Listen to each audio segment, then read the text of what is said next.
জন্য সোহাগ হাওলাদার ভাই 100 টাকা দিয়ে দোয়া করলেন। এই গানটা গাইতাম না, গান আছে, গানের কথাগুলি ভালো, যদিও হিন্দি ভাষা। चांदी जैसे रंगे तेरा सोने जैसे बाल, एक तू ही धैर्यवान है गौरी, बाकी सब कांगा। যার বাংলা অর্থ হলো চাঁদের মতো রূপটি তোমার, সোনা বর্ণ চুল, একমাত্র তুমি ধনের ভান্ডার, বাকি সব কাঙ্গাল। এটা কাকে বলছে? সনাতন মতে হিন্দু শাস্ত্র অনুযায়ী বলা হয়েছে ভগবান শ্রীকৃষ্ণকে, আর ইসলামিক মতে বলা হয়েছে যার যার মুর্শিদকে, দয়ালকে। আজকে দয়াল বাবা করিম শাহ নামে এই মাহফিল, দয়াল বাবা করিম শাহ ফকির ধনের ভান্ডার, আইনাল শাহ ধনের ভান্ডার, আমরা কাঙ্গাল। কি বলেন আপনারা? আজকে গানের পালা, চমৎকার দুটি পালা। গান কমিটিকে ধন্যবাদ জানাইতে হয় যে তারা স্থান কাল পাত্র বুঝে ভালো। গানের পালা দেওয়া হয়েছে নবী তত্ত্ব আর নবীর মেরাজ। এই মাসটাও কিন্তু মেরাজের মাস।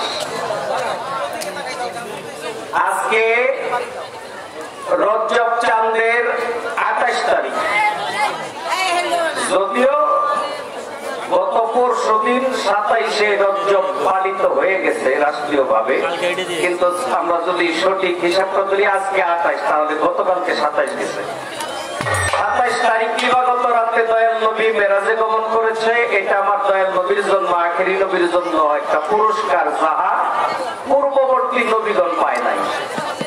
অন্যান্য নবীদের জীবনী পড়ে দেখবেন তারা কিন্তু মেরাজ করতে পারে নাই, আমাদের দয়াল নবী মেরাজ পেয়েছে। এই মেরাজের সাথে মেরাজের পালা, আজকে মেরাজের পালা নিয়ে আলোচনা করবে দেশে এবং কি দেশের বাহিরে যার সুনাম ছড়িয়ে আছে লতিফ সরকার সাহেব, উনি। আর নবী তত্ত্ব নিয়ে আলোচনা করতে হবে আমাকে, এই দায়িত্বটা আমার উপরে দেওয়া হয়েছে। চেষ্টা করবো যতটুকু সম্ভব দু একটি কথা শোনাইতে। ভাই এই যে আমিও কইতেছি, আমার মাইকেও শীষ দিতেছে, কেমন দেখা যায়? তারপর সাউন্ডটা কিন্তু ইজি হয় নাই। এই যে আগে ইজি ছিল, এই মেন ভোকালটা এটা ইজি করতে হবে।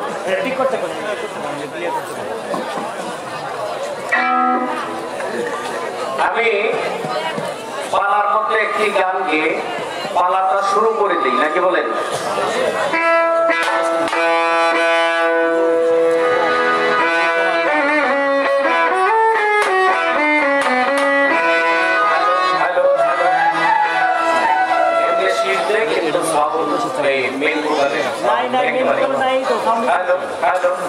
দেখেন মেন ভোকালটা দেখেন না, এই একেবারে মাইকে তো একেবারে লাগাই তো বলা যাবে না। হ্যালো হ্যালো, হ্যাঁ এইভাবে রাইখেন আর ধরেন না, টিপাটিপি কম করবেন। এই টিপাটিপি করে জীবনে অনেক মানুষের ক্ষতি হয়েছে। যে যত নীরব থাকে ততই ভালো। আর তার মেশিন নাই মানে এই দেখতেছি তার হাত সরানোই মানে পাও নাই।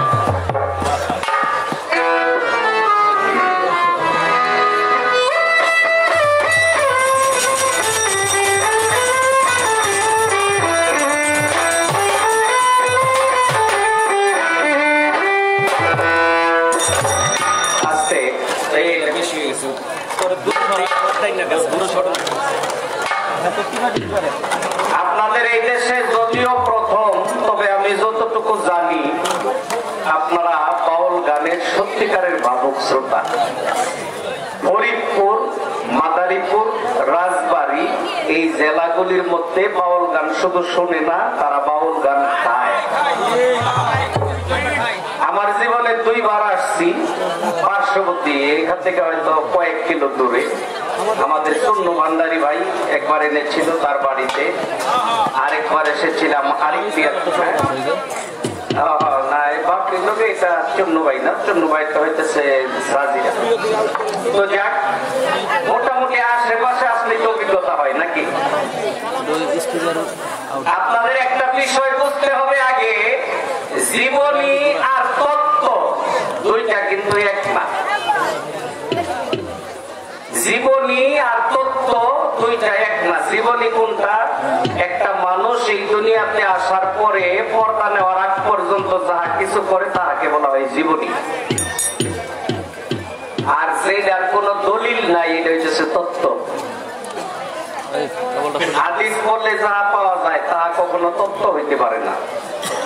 দলিল পড়লে যা পাবেন এইগুলি তত্ত্ব না। যেটা তত্ত্ব এর কোন দলিল নাই। তত্ত্ব বলা হয় কাকে? তত্ত্ব বলা হয় যেটাকে বলা হয় তাসাউফ।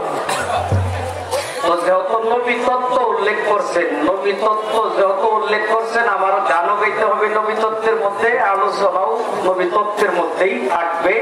আর তত্ত্বের অনেক বিষয় দলিল খুঁজলে পাবেন না। যেমন লেখা আছে বইয়ের মধ্যে চিনি, এখন এই কাগজটা ছিঁড়া যদি পানির মধ্যে চুবাই খান মিষ্টি লাগবো? কি মিষ্টি পাওয়া যাবে? মিষ্টি লাগবে না। ওই চিনি লেখা দেখে পরে চিনি আরেক জায়গা থেকে কিনে খাইলে পরে মিষ্টি লাগবো নাকি?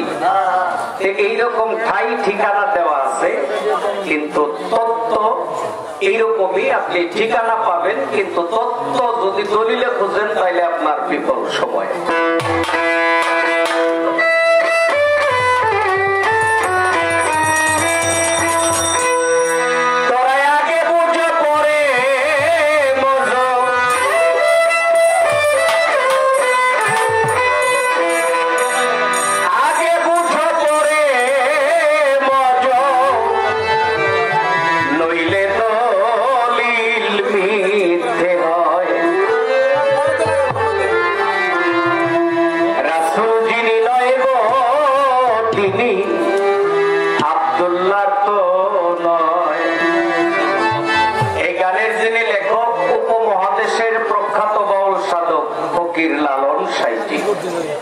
বলছে রাসূল যিনি নয় গো তিনি আব্দুল্লাহর তো নয়, আগে বুঝো পরে মজো, নইলে দলিল মিথ্যে হয়।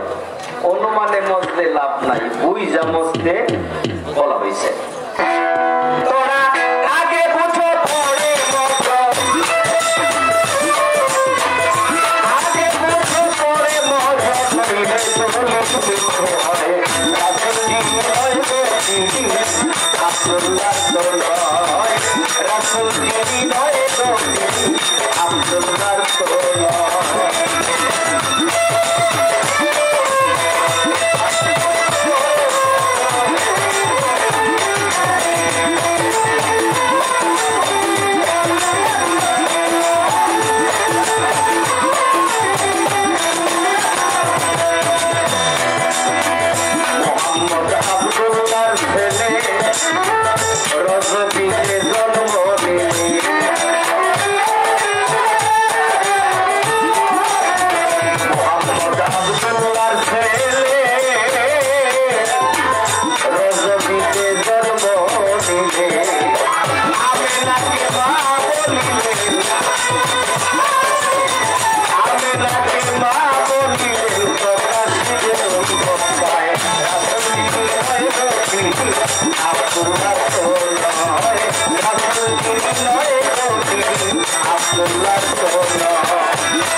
সন্ততি গণনা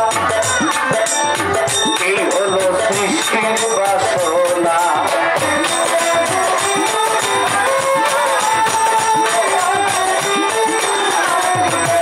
চার সন্তান চার সন্ততি গণনা এই হলো সৃষ্টির বাসনা।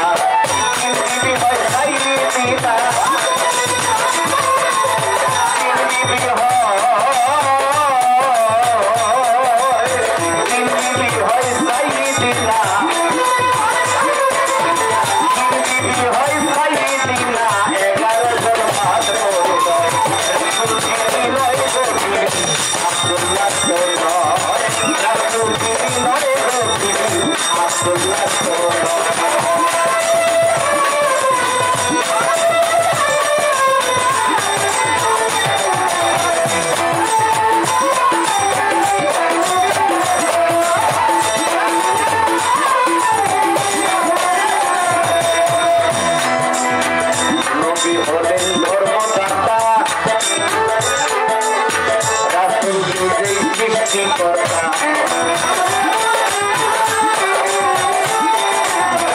নবী হলেন ধর্মদাতা রাসূল হলেন সৃষ্টিকর্তা ফকির লালনে কয় সৃষ্টির লতা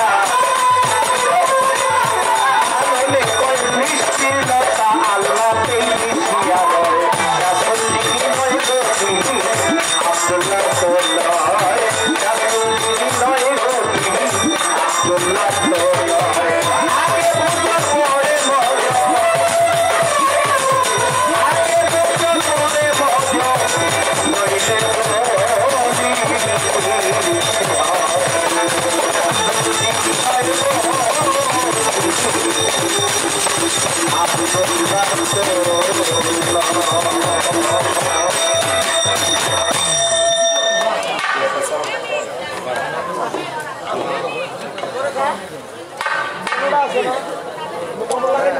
গানের মধ্যে ফকির লালন যে কথাটা উল্লেখ করেছে রাসূল যিনি নয় গো তিনি আব্দুল্লাহর তো নয়, অর্থাৎ যিনি রাসূল তিনি আব্দুল্লাহর সন্তান না, অস্বীকার করছে।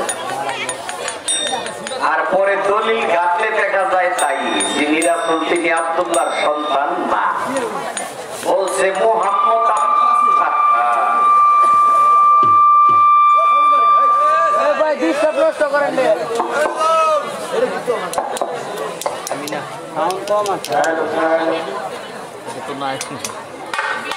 মোহাম্মদ আব্দুল্লাহর ছেলে রজ বীজে জন্ম নিলে, নিচে যে এই কথা কয় নাই, বলছে মোহাম্মদ আব্দুল্লাহর ছেলে রজে বীজে জন্ম নিলে আমেনাকে মা বলিলেন প্রকাশিলেন ওই মক্কায়।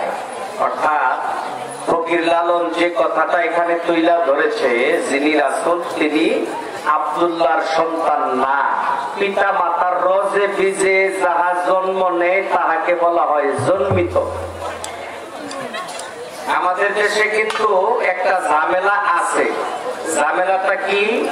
একদল কয় নবী মাটির তৈরি, আরেক দল কয় নবী নূরের তৈরি, বলে না? কিন্তু যে দলে বলে নবী মাটির তৈরি তারাও কিন্তু সাক্ষী দেয় রাসূল প্রেরিত, জন্মিত না। কেমনে? আচ্ছা, কালেমা কি কেউ আলাদা ভাবে পড়ে না? সবাই একভাবেই পড়ি আমরা। কালেমা তাইয়্যিবা, কালেমায়ে তাইয়্যিবা লা ইলাহা ইল্লাল্লাহু মুহাম্মাদুর রাসূলুল্লাহ সাল্লাল্লাহু আলাইহি সাল্লাম। এর বাংলা অর্থ নাই কোনো মাবুদ এক আল্লাহ ছাড়া, হযরত মুহাম্মদ সাল্লাল্লাহু আলাইহি সাল্লাম আল্লাহর প্রেরিত রাসূল। তাইলে তারাও কিন্তু ব্যাখ্যা এটাই করতেছে যে আমার দয়াল নবী অর্থাৎ আল্লাহর প্রেরিত রাসূল। প্রেরিত মানে একজনকে আরেকজনকে পাঠাইলে যা হয়। আল্লাহ আমার নবীরে দুনিয়াতে পাঠাইছে বিদায় তিনি প্রেরিত, আর আমরা সকলেই জন্মিত। তাহলে আল্লাহর নবী প্রেরিত, আর প্রেরিত যেজন সে তো কারো জন্মের হইতে পারে না। এই কথাটাই ফকির লালন শক্তভাবে গানের মধ্যে উল্লেখ করেছে। রাসূল যিনি নয় গো তিনি আব্দুল্লাহর তনয়। তনয় মানে এটা সংস্কৃত কথা, তনয় মানে পুত্র সন্তান, অর্থাৎ রাসূল যিনি তিনি আব্দুল্লাহর পুত্র না। আরে এইবার আমি জিজ্ঞেস করি না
চিঠি দিয়ে জানাই দিছে যে তোমার দেশে আমার ভাতিজা মুহাম্মদ যাইতেছে নতুন ধর্মের প্রচার করার লাগিয়া, তারে ঢুকতে দিও না, পারলে তোমার সীমানার মধ্যেই তারে মাইরা ফেলাইও। আমার দয়াল নবী যখন কালিমার দাওয়াত দিয়ে গেছে আর তারা তো আগে থেকেই প্রস্তুত হয়ে রয়েছে। আরে নবীর জীবনী পড়লে দেখা যায় আল্লাহর নবী বলছে যে তায়েবে ধর্ম প্রচার করতে গিয়ে আমি যে আঘাত প্রাপ্ত হয়েছি আমার জীবনে এত আঘাত আর কোথাও পাই নাই।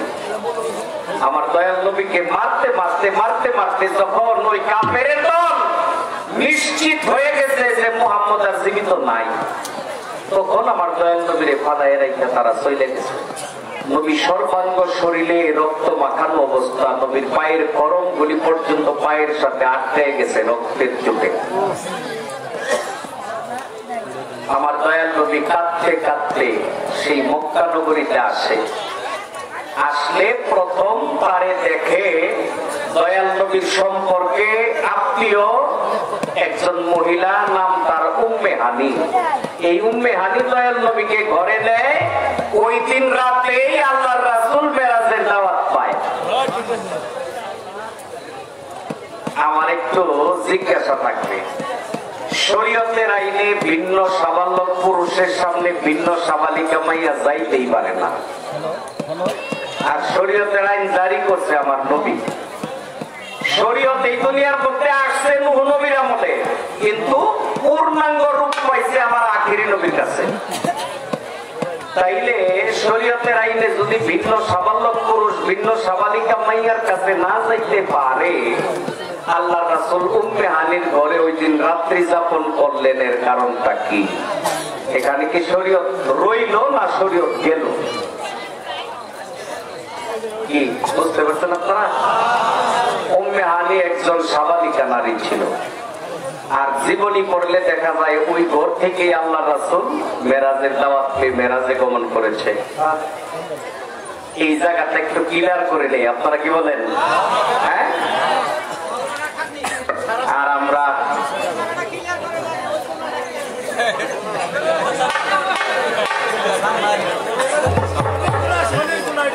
আমাদের কাছে 12টা মাসের নাম আছে না বাবা? 12টা মাসের নাম আছে না?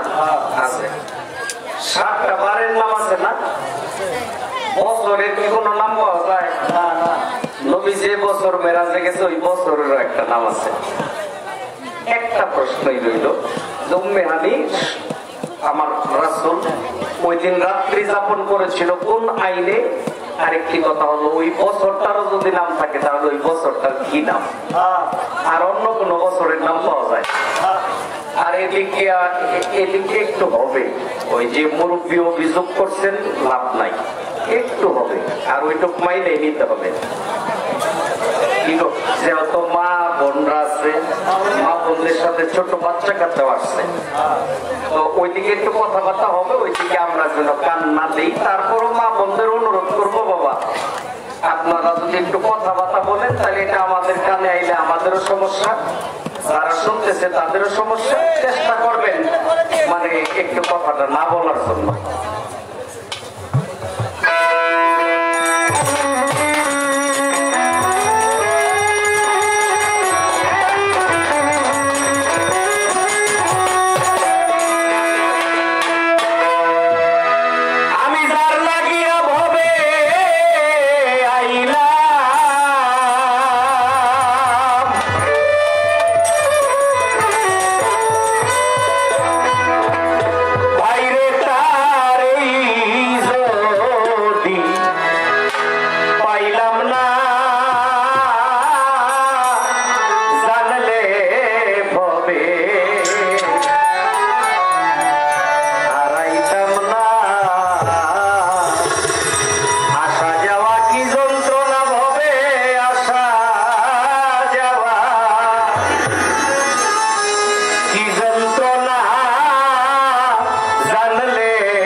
জানলে ভবে আর আইতাম না।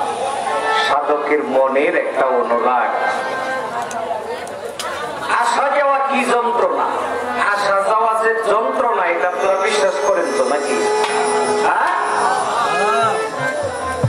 একটা মায়ের যখন সন্তানকে গর্ভে ধারণ করে, একটা মায়ের জানে যে একটা সন্তান গর্ভে রাখার কি কষ্ট, আর প্রসব ব্যথার যে কি জ্বালা, যে মা না হয়েছে সে তো আর জানে না। প্রসব ব্যথার যন্ত্রণাটা হলো প্রায় মরণের যন্ত্রণার কাছাকাছি। অনেক মায়ের সন্তান প্রসব করতে গিয়ে মৃত্যুবরণ করে, কি করেন? তাইলে আমারই গর্ভে রাখা আমার মায়ে কত কষ্ট করছে। আবার আমি এই দুনিয়াতে আসছি, মনে করেন একজনের বাবা রিক্সা চালান, আগে রিক্সা চালাইতো 4 থেকে 5 ঘন্টা, পরে সন্তানের মুখ চিন্তা করে আরো 2 ঘন্টা বেশি চালাইতে। তাইলে আমার নিয়ে মায়ে কষ্ট করলো, বাবাই কষ্ট করলো, আবার আমার তো কষ্টের সীমাই নাই। আবার যেদিন আমি এই দুনিয়াতে থাকবো না, কুল্লু নাফসুন যায়গাতুল মাউত, প্রত্যেকটি নাফসের মরণের স্বাদ গ্রহণ করতে হবে। যেদিন আমি মারা যাব, মরণের যে কি যন্ত্রণা, এটা যে না মরছে সেও তো জানে না। আমাকে কেন্দ্র করে অনেকেই কান্নাকাটি করবে। তাইলে আসাও যন্ত্রণা, যাওয়াটাও যন্ত্রণা। আবার এই 2টা যন্ত্রণাই সার্থক আমি যার জন্য এই দুনিয়ায় আসলাম তারে যদি পাই। কার জন্য আসছি দুনিয়াতে? এই বাড়ি গাড়ি, টাকা পয়সা, সুন্দরী নারী, ভোগ বিলাস, এই জন্যই আসছি। আমারে কে পাঠাইলো, কেন পাঠাইলো? আমি যদি ওই মালিকের রূপ দর্শন না করতে পারি, তাইলে আমার এই মানব জন্মটাই বিপদ। তাই তো সাধক গানে বলেছে, আসা যাওয়া কি যন্ত্রণা, জানলে ভবে আর আইতাম না।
সুন্দর লাল টকটকা, এটা ভাঙলে মনে হয় ভিতরে বিড়ালে পায়খানা করে রাখছে।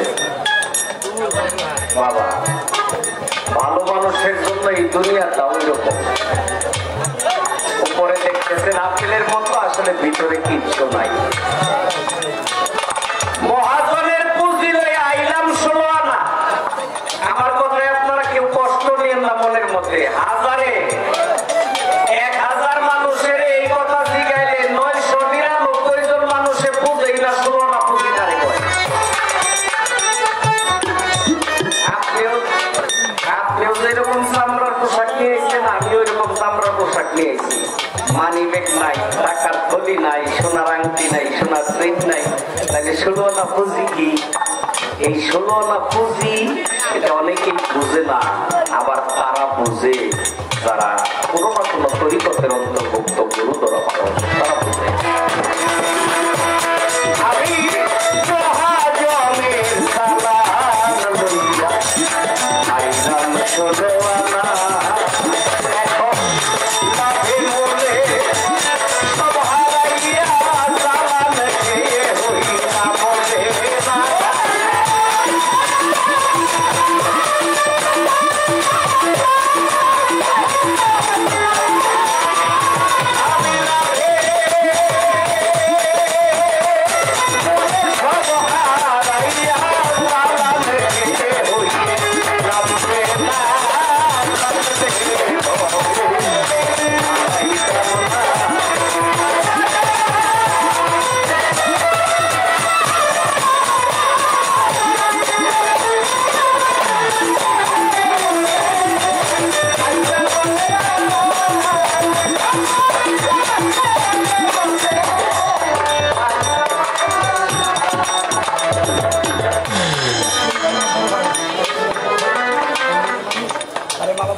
আমার বাহাদুরপুর ইউনিয়নের গর্ব, আমাদের বড় ভাই, তার গুণ কইলেই শেষ হয় না।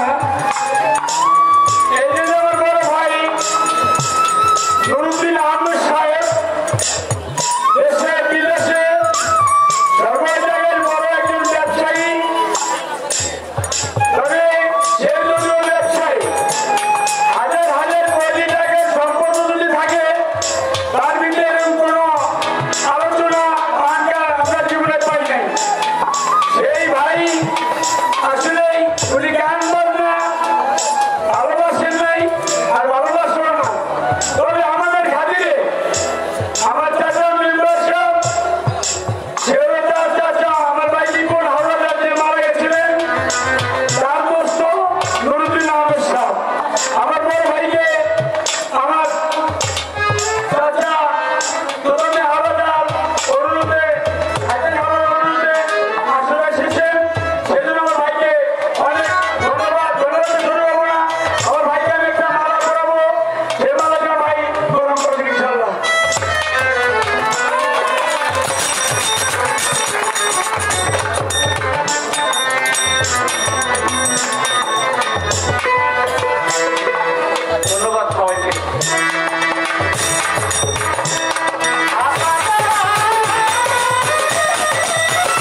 করেছে তাদের প্রতি আমার শ্রদ্ধা রইল এবং কি এত সুন্দর পরিবেশ দিয়েছেন আপনারা, আপনাদের সকলের প্রতি শ্রদ্ধা, সালাম, আসসালামু আলাইকুম রাহমাতুল্লাহ।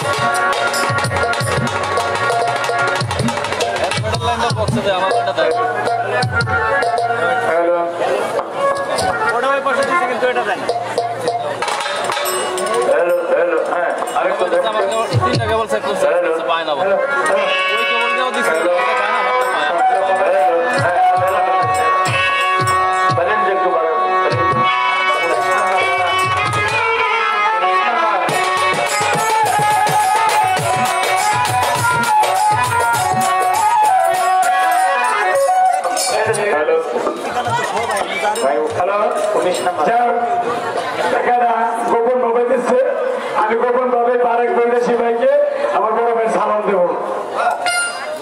19 নাম্বারটা বানাই।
বাবাজি সোহাগ অনেকগুলো টাকা দিয়ে পুরস্কার করে দেওয়া করলেন, ধন্যবাদ সকলকে। আজকের গানের পালা নবী তত্ত্ব, মেরাজ তত্ত্ব, এই তত্ত্বের ভিতরে জীবনী আছে। তিনি প্রশ্ন রাখলেন এবং একটি গান গাইলেন। ঠিক আছে, হ্যাঁ, রাসূল যিনি নয় গো তিনি আব্দুল্লাহ তো নয়। এটার মধ্যে কি আর বারবার রিপ্লাই করে বললেন রাসূল আব্দুল্লাহ ছেলে না, নাকি মোহাম্মদ আব্দুল্লাহ ছেলে না, রাসূল আব্দুল্লাহ ছেলে না। আসলে বারেক ভাই একটা কথা আমি অনুরোধ রাখবো আপনাকে, সহজ জিনিসটা আমরা কঠিন না করে সহজ ভাবে তুলে ধরা, এটা সবচেয়ে ভালো লক্ষণ। এই কথার মাধ্যমে সহজ ভাবে গেলেই তো হয়, যেটার মধ্যে বিতর্ক করার দরকারটা কি। রাসূল মুহাম্মদ সাল্লাল্লাহু আলাইহি ওয়াসাল্লাম আব্দুল্লাহর ছেলে, মা আমিনার সন্তান। তাহলে রাসূল কি? মুহাম্মদ যেখানে রাসূল সেখানে। লতিফ আমার বাবার নাম রহম আলী, আমাকে জন্ম দিছে, কিন্তু সরকার আমার ওস্তাদের কাছ থেকে বেঁচে একজন পাইছি। যখন মুরিদ হলাম মঈন বাবার কাছে, ওখানে আমার সরকারও বলেন আমরা ব্যাপারী বংশ, ব্যাপারী বলে, ওখানে যাওয়ার পর আমার ভান্ডারি কয়। কিন্তু তাই বলে ভান্ডারি আর সরকার লতিফে ছাড়া না। রাসূল শব্দ তো দূত, আল্লাহর তরফ থেকে প্রেরিত। সেই দূতটা তো মুহাম্মদ বনি ছাড়া। আবু জাহেলের বাড়িতে বসে বলেন লা ইলাহা ইল্লাল্লাহু মুহাম্মাদুর রাসূলুল্লাহ, এটা রাসূলের মাধ্যমে প্রকাশ পেয়েছে, কিন্তু যদিও রাসূলের শক্তি থেকে এসেছে, বনিরা তো মুহাম্মদ। আর যেই বাবা আপনি কইতেছেন লাগে যেমন মা আমিনার ছেলে আর আব্দুল্লাহর ছেলে আমার রাসূল না, একটা উপাধি টাইপের। সহজ জিনিসটা আমরা বাঁকা করি কেন? আচ্ছা, এটা কিন্তু আপনি রাগ করবেন না, আমি যেটা বলতেছি সহজ জিনিসটা। যেমন আপনি বলছেন শরীয়তে আমার নবী একটা মেয়ে লোকের ঘরে কেমনে গেল, লাগে যেমন একটা কত রকমের খুব একটা আইনের বাইরে চলে গেছে। আরে কই কি উম্মে হানির নবীর আপন চাচাতো বোন। আব্দুল্লাহর ছেলে আমার রাসূল আর উম্মে হানির আবু তালেবের ছেলে। আব্দুল্লাহ আবু তালেব দুজন চাচাতো ভাই। হযরত আলীর বোন হলো উম্মে হানি। এদের হলো আপন রক্তের চাচাতো বোন। ভাই বোনের মনে দেব এটা শরীয়তের কি আসে যায়? এই জিনিসগুলি আমরা সহজভাবে ধরি না কেন? ভাই বোনের মনে যাবে এটা শরীয়তের কি আসে যায়? তারপরে ওবার নবী জিয়ারি, কারণ মা ফাতেমারে বিয়ে দিছে হযরত আলীর কাছে, হযরত আলীর বোন এদিক দিয়ে আবার জিয়ারি, একে চাচাতো বোন আর এক হলো জিয়ারি। জিয়ারির করে দেওয়া যায় না? জিয়ারি যে মা একই তো, নিজের মেয়ে একই তো। আরেকটা বড় সম্পর্ক হলো নবীর ভক্ত মেয়ে। তিনটা সম্পর্ক, ভক্ত, জিয়ারি, আবার চাচাতো বোন। এটা শরীয়তে কি আসে যায়? লাগে যেমন শরীয়ত নাফর হয়ে গেছে না। মূল আমি জ্ঞানী না, তবে জ্ঞানী লোকের কাজ হলো কঠিন জিনিসটাকে সহজ করে সাধারণ মানুষের কাছে তুলে দেওয়া।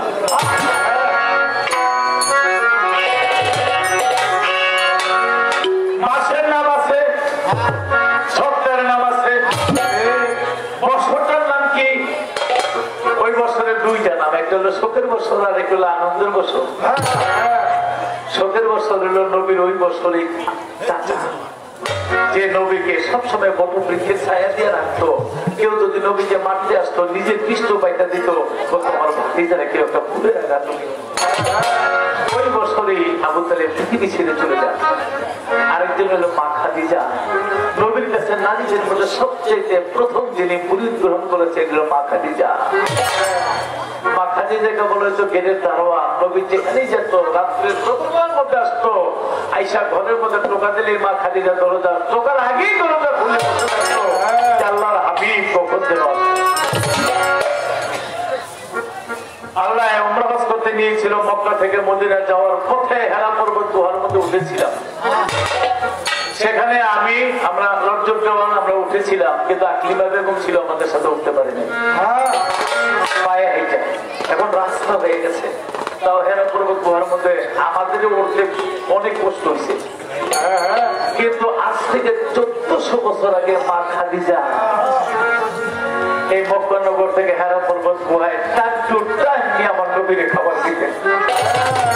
আমি ভার ভেবেছি যে রাস্তা হয়ে গেছে, উঠতে এত কষ্ট, যখন রাস্তা ছিল না, মা খাদিজা কিভাবে আমার নবীরে সেই হেরা পর্বত গুহার মধ্যে খাবার দিয়ে দিচ্ছে। ওই বছর মা খাদিজা পৃথিবী ছেড়ে চলে যায়। এই জন্য নবীর এই বছরটাকে বলে সুখের বছর, আর এই বছরটাই আনন্দের বছর। এই বছরে নবীর দুইটা মিষ্ট আল্লাহ দান করেছে, একটা আধ্যাত্মিক মিষ্ট আর একটা বাহ্যিক মিষ্ট। আধ্যাত্মিক মিষ্ট হইল আমার নবীকে মেরাজ দিয়েছে, আর বাহ্যিক মিষ্ট হইল মক্কা থেকে মদিনার যে রাস্তা, ইসলামের সরল সহজ পথ, এই পথটাকে আমার আল্লাহ তাআলা ওই বছরই সংযোগ করে দিয়েছে।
একজন মেন্টা বাবা, এমন একজন সাহারি বাবা, এমন একজন করিম শাহ বাবা পাইলে সংসারে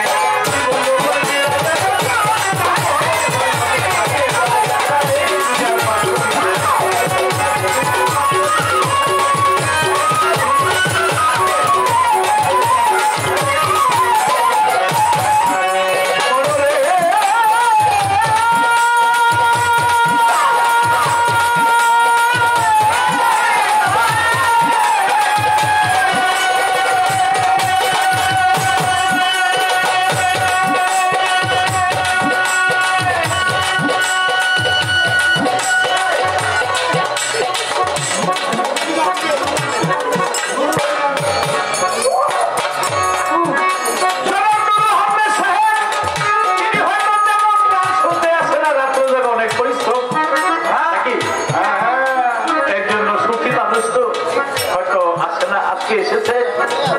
তবে এটা মেরাজের মাস, এই মাসে নবী আছে।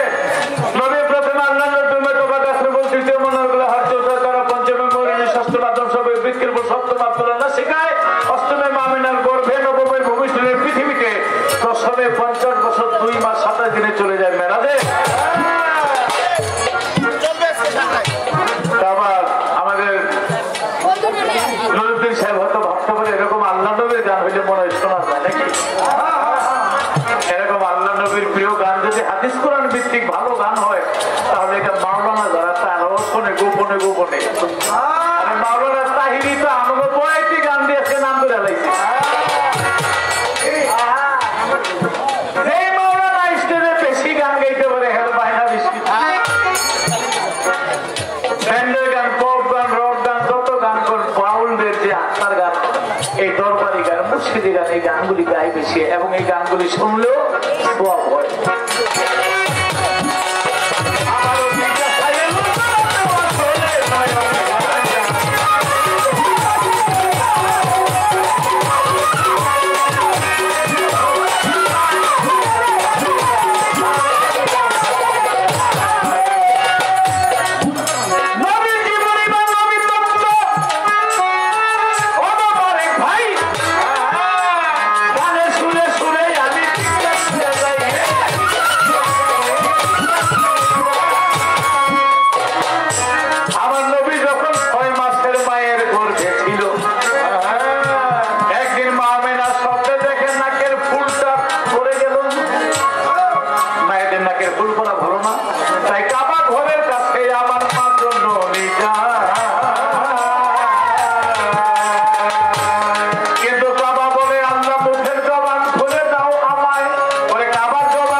আল্লাহ সাথে সাথে কাবার জবান দিল রে খুলিয়া, মায়ের সাথে কি কথা বলেছিল,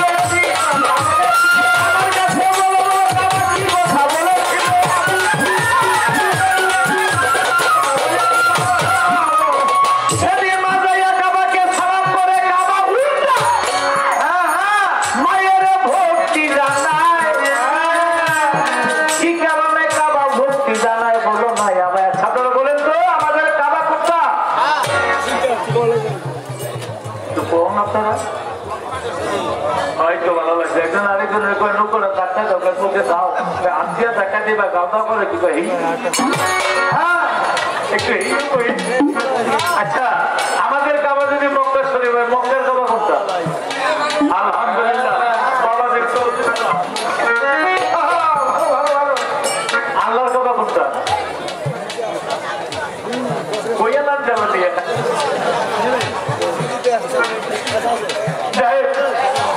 মা গিয়েছিল কাবার কাছে, কাবা বানানোর জবান খুলে দাও, সাথে কিছু কথা বলবো। আমার প্রশ্ন, সেদিন কাবার জবান খুলে দিয়েছিল, কাবা মায়ের সাথে কি কথা বলেছিল? সালাম করার জন্য সেদিন কাবা মাকে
নতুন লেখছে আলমগীর ভাই কইছে নতুন নতুন গান লয়ে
তো ফোনে কথা হয়েছে, পেয়ে গেছি, আসিনি, 500 টাকা দিয়ে দোয়া করেছে, অনেক অনেক টাকা দিয়েছে, ধন্যবাদ সকলকে। জাহাঙ্গীর ভাই অনেকে টাকা দিচ্ছে, অনেকে ভাবতে আছে জাহাঙ্গীর ভাই নাম করে ফেলে কেমনি, একটা গোপন টাকা আছে, গোপন ভাবে দিচ্ছে, গোপন ভাবে রাখবেন আমার বড় ভাই।